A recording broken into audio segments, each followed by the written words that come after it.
So, hello guys, dzień dobry. I'm sorry I couldn't be there with you. I'm here in Sweden right now with my co-partner working on our upgrades for our products and services. But I am so thankful, Dziękuję, for being here to discuss more about the Sustainable Development Goals and also about SkyFarms and how we can all move towards a future with zero hunger. So, SkyFarms is a .io company, and that means that we are an input-output company, open source, which basically means here that we're taking input from several different collaborative efforts and going through a process to get one output being zero hunger and solutions to use sustainability in our everyday world. And I want to say dziękuję for showing up. Thank you for showing up today. You are officially a part of the sustainable equation. So showing up basically means to just arrive, to be present, to come to something. And you came here today to learn about the Sustainable Development Goals. And in nature, we have a sustainable equation, which is 20% input, 80% output. So nature has really perfected this wonderful thing of putting just 20% of its energy in and getting 80% out. And the way human beings do this sometimes is we try to put 80% of effort into some fighting against something and just getting 20% of a result back. So basically in this 20%, most of all that 20% is showing up. Nature just shows up to be part of life and to be part of evolution and emergence and follows the flow. So thank you so much for showing up and being part of the sustainable equation. And what we're going to learn together today is what is our future together and where do you fit in? So a little bit about my history and where I came from. I come from this little square space here in the United States called Utah. And Utah is a pioneering state, so I do have quite a pioneering spirit. And you see this beautiful mountain, picturesque lake where I grew up. It's in Cottonwood Canyon. I grew up in the Rocky Mountains, so around a lot of natural resources. I grew up as a scout, learning to camp in Yellowstone and going to Grand Tetons. So nature was a crucial part of my whole life growing up. And did you know Utah actually is one of the only states in America that has eradicated its hunger and poverty, basically, and homelessness, because they've really been dedicated farmers, community people. Obviously, it's a land of Mormons, so they have sort of a spiritual, religious approach to this. But I grew up also very poor in this state and under some really harsh circumstances. So I was able to always be fed because I had wonderful farmers around me. And I like to say this, growing your own food is like printing your own money, because truly when we had no money, we still could eat thanks to farmers in our local community. I actually remember one time at 9 years old, I ripped up our lawn, like you see here in this GIF that's playing. I ripped up our lawn and I planted watermelons, pumpkins, cucumbers, tomatoes, and harvested my first garden when I was 9. So I've had a green thumb always. And when I moved to New York and started my sustainable education at NYU, and later on went to do 20 years of advertising experience and then worked for the CEO of a $4 billion company, I took that green thumb with me wherever I went into the New York world. And so I mentioned before that I grew up in a lot of poverty and some harsh circumstances. And those harsh circumstances were that my parents both died very young and left me into foster care. And so I was always constantly fighting the odds of growing up with the statistic of becoming homeless, becoming in prison, on drugs, maybe ending up dead or insane or struggling with post-traumatic stress syndrome. And so in order to survive and be here in front of you today, I really used adaptability, resourcefulness, resilience, these backbones of sustainability. I lived sustainability, and it's really part of the core of my being of survival. And actually, our implementing partner, Dr. Rebecca Granger Ellis, is a neuroscientist, and she would say the reason why I survived is because I had 4 structures in place that have to do with sustainability. One of them is humor. So whether you're upbeat in life or downbeat, is life awesome even though it's crazy, or is it just terrible because your circumstances? Do you feel powerful or powerless? Humor can help you get through that. So the second one is hardiness, and that is kind of having this you can do it, you've got this spirit.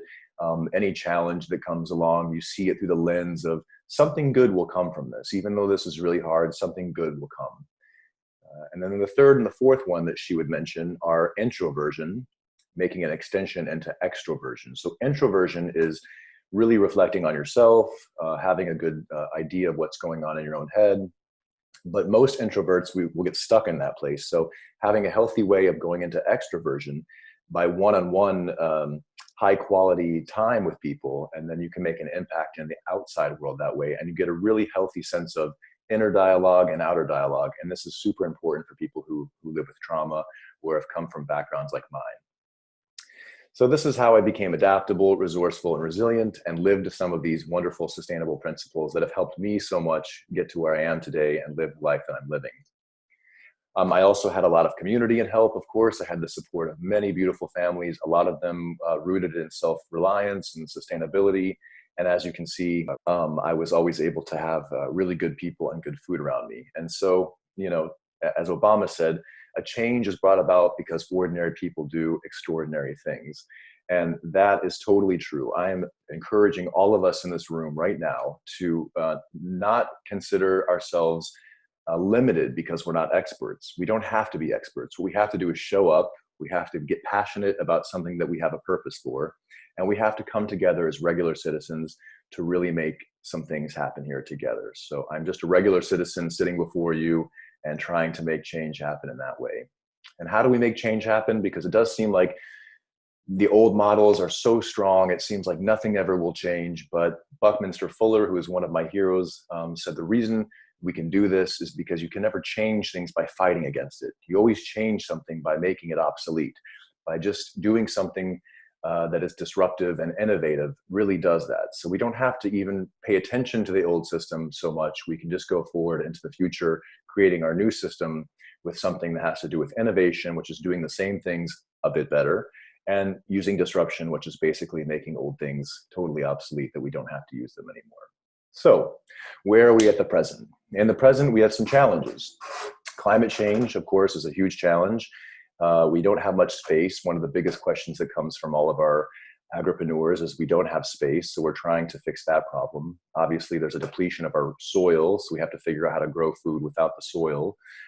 We have a 70% of the populations by 2050, 9 billion of us will be living in pretty much cities the whole time with no urban access to local agriculture. So, and right now today, 1/3 of the population is starving, even though we produce enough food right now to feed 10 billion people. So a lot of that food is being misdirected, wasted, it's not distributed properly, and also people aren't growing it themselves. It's controlled. It's controlled by an ownership model, and it's not distributed properly. So those are some challenges. And here you can see we have also the same pattern again, 2050, 9.7 billion people on the planet, most of them living in cities. But another really big thing is that the demand for food is growing, and also that most of the planet by 2050 will be 25 and younger. So we really need to go after youth and get youth to be innovative and understand that they can also grow their own food and show them and pass down to our posterity something that is really valuable.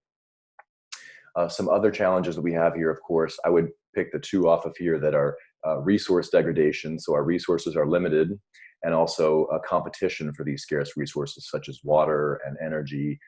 But also we have climate change happening. So, the climate change is going to wipe out a lot of the opportunities for old farming, and we will have to adapt and become new farmers. So right now, the opportunities in present that we have is that we're having agricultural renaissance. AgTech is leading the way.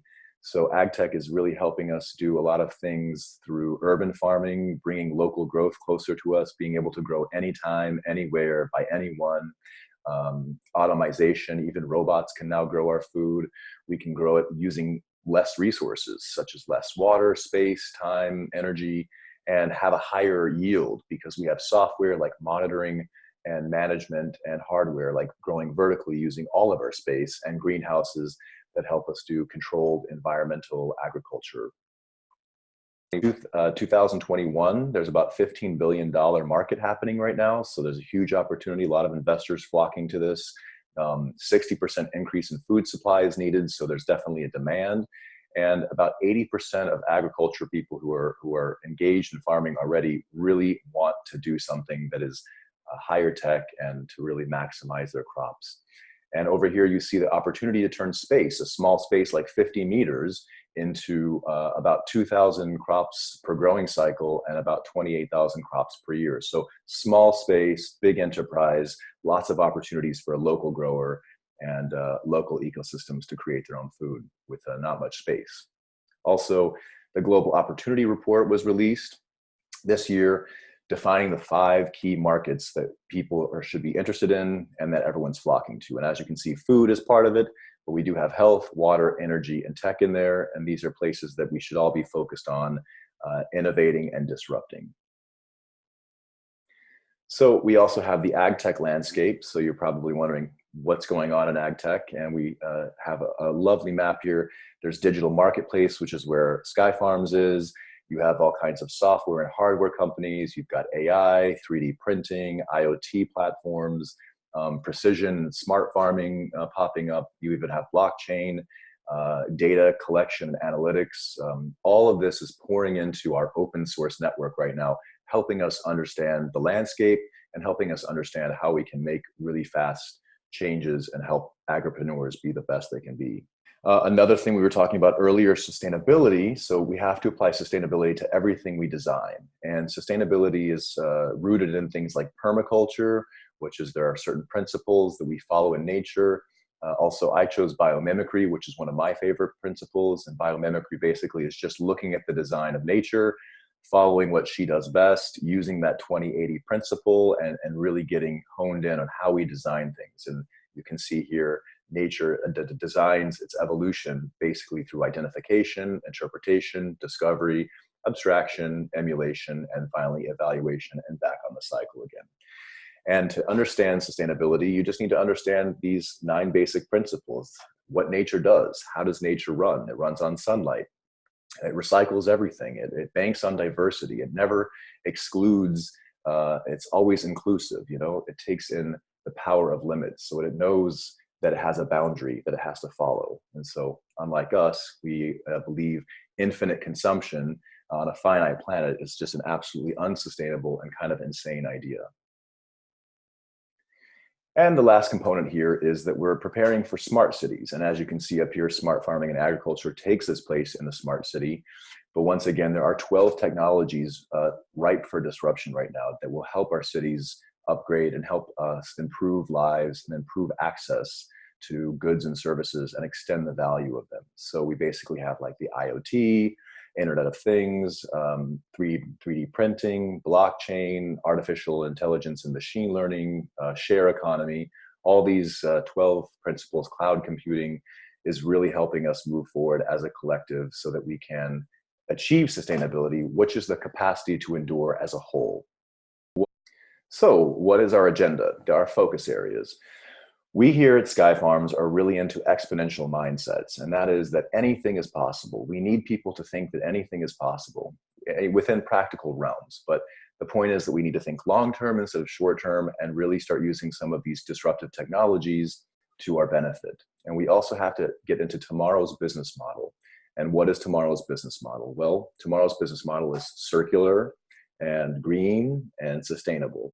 A lot of people are focused on this way of creating a circular economy. It takes into account all of the things that need to be taken into account of to have an inclusive and sustainable development. You have here, you know, people's voice is important, energy is important, social equality is important. So we really have to think about designing the system differently if we're going to approach it and getting back to a net zero society. So getting back to that principle of how much energy goes in, how much energy are we getting out. So if it takes me 500 calories to produce an apple and I go to the store and I eat it and it only is giving me 60 calories going in, that is a very unsustainable equation. That is on a net zero equation. So just to give you a little tap on the net zero stuff in that funny picture right there.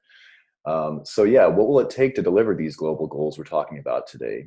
We are a project breakthrough business. We have a specific business model, which is saying basically that in order to get through these breakdowns and to create breakthroughs, that incremental change is not sufficient. We cannot continue to do business as usual where we change politics a little bit and we do things very small. Disruption is accelerating. And in order to stay on top of this disruption as entrepreneurs and as citizens and stakeholders, it's very important that we know that we're in an age of opportunity and that we need to search for visionaries and innovators and empower them and invest in them. And also to use the Sustainable Development Goals basically as a guiding principle for the market as we grow towards 2030 to achieving these 17 goals. Number 2 being zero hunger, the one that we're most focused on.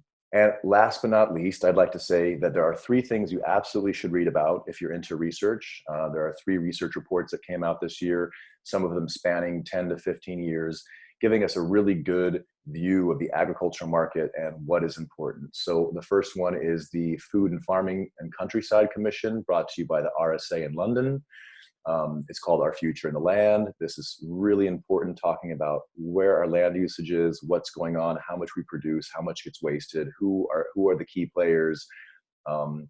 Then we have over here the Eat Lancet report just came out as well. They've done a huge planetary dietary suggesting that we eat mostly plant-based diet and how that relates to agriculture, why we need to produce more plants, and how that will be eating for the planetary boundary, basically eating for climate change and to help the planet survive altogether. And last is this 2019 Global Controlled Environmental Agricultural Census. It's the first of its kind. You'll hear from Henry Gordon Smith later.